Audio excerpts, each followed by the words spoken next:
sangat sangat lucu sekali ya kalau saya sudah berbicara tentang sebuah kasih sayang seorang ibu.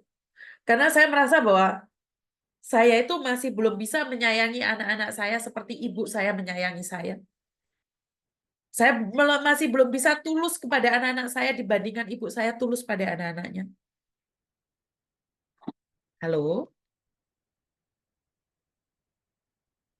Halo? Halo?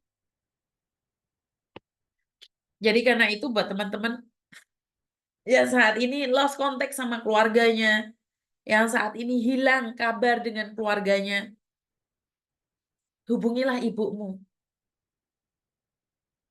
Jika kamu pernah gagal paham dengan ibumu, salah paham dengan ibumu, atau ibumu pernah menyakitimu, bahkan kamu dendam sama ibumu, jangan ya. Karena saya tidak ingin saat kamu tidak berkomunikasi lagi dengan ibumu, ibumu sudah nggak ada peluang lagi meminta maaf padamu. Jadi, apalagi kalian yang dari kecil ditinggal bapak ibu, apalagi kalian dari kecil yang tidak mendapatkan kasih sayang dari seorang ibu, bapak dan ibu, pasti hatimu luka dan kecewa.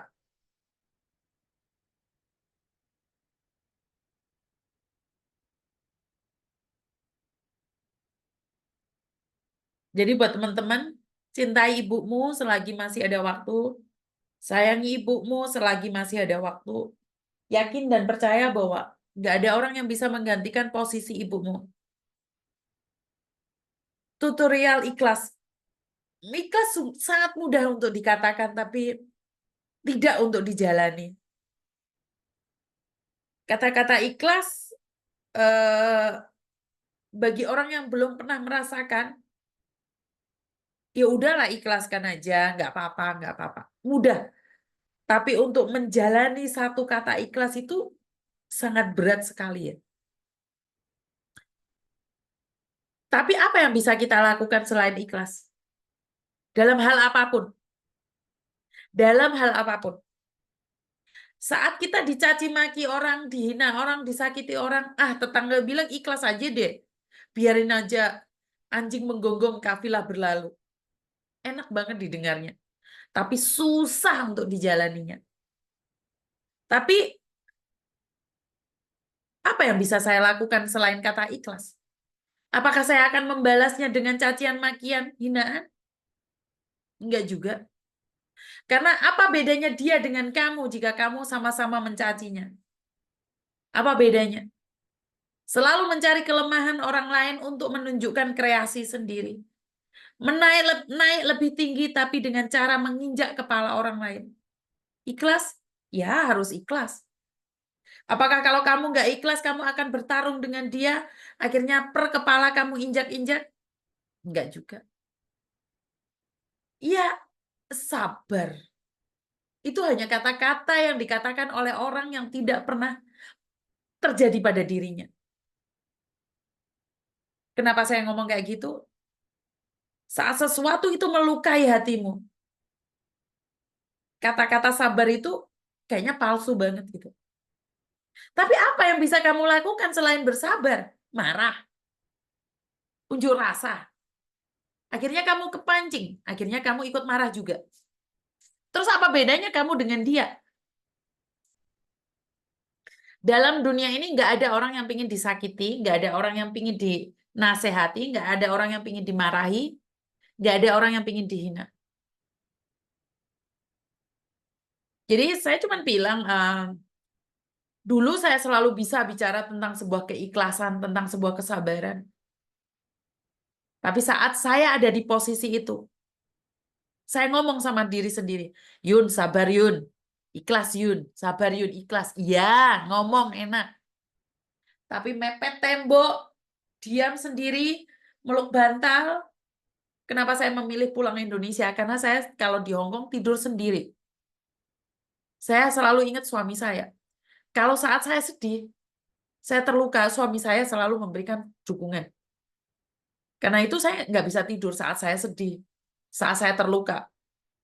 Karena itu, pilihlah pasangan yang benar-benar mencintaimu.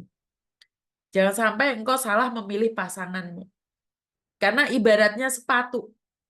Sepatu kalau ukurannya beda, lebih besar atau lebih kecil, itu pasti menyakitkan. Karena itu, apa ya? Pilihlah pasanganmu sesuai dengan karaktermu juga. Karena kalau kamu memaksakan mencintai orang yang tidak mencintaimu, itu juga sakit loh. Itu butuh kesabaran totalitas. Saya beruntung saya dicintai oleh orang yang tepat.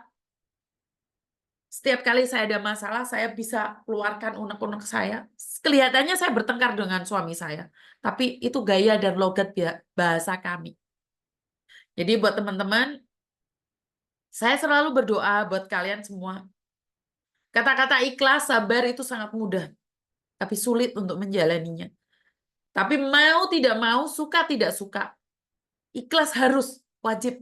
Sabar harus dan wajib. Dan kita harus menjalaninya. Benar Bunda, sakit perasaan mencintai orang yang tidak mencintai kita. Kamu akan hancur. Karena itu tinggalkan. Jika dia sudah tidak mencintaimu lagi, jangan memaksakan orang itu untuk mencintaimu. Karena saya pernah mencintai orang yang tidak mencintai saya. Saya yang sakit. Saya yang hancur. Semuanya akan berbalik ke dirimu sendiri. Saat kamu memeluknya, dia memikirkan orang lain. Saat kamu menciumnya, dia membayangkan wanita lain. Itulah yang akan hancur. Jadi wanita, kenapa saya selalu bilang, yang smart, yang kuat, nggak ada orang yang bisa menghina kamu. Kecuali dirimu sendiri. Jangan izinkan luka itu menjadi nanah. Luka itu harus diusap, harus diobatin. Dan pergi dari tempat itu. Karena tempat itu sudah tidak untukmu lagi. Jangan sampai engkau memeluk laki-laki yang tidak pernah mencintaimu. Saat engkau memeluknya, dia membayangkan wanita lain. Tinggalkan. Tinggalkan. Betapapun kamu berjuang dengan laki-laki seperti ini, selamanya kamu akan tetap hancur. Gak ada gunanya mempertahankan orang yang mencintai orang lain.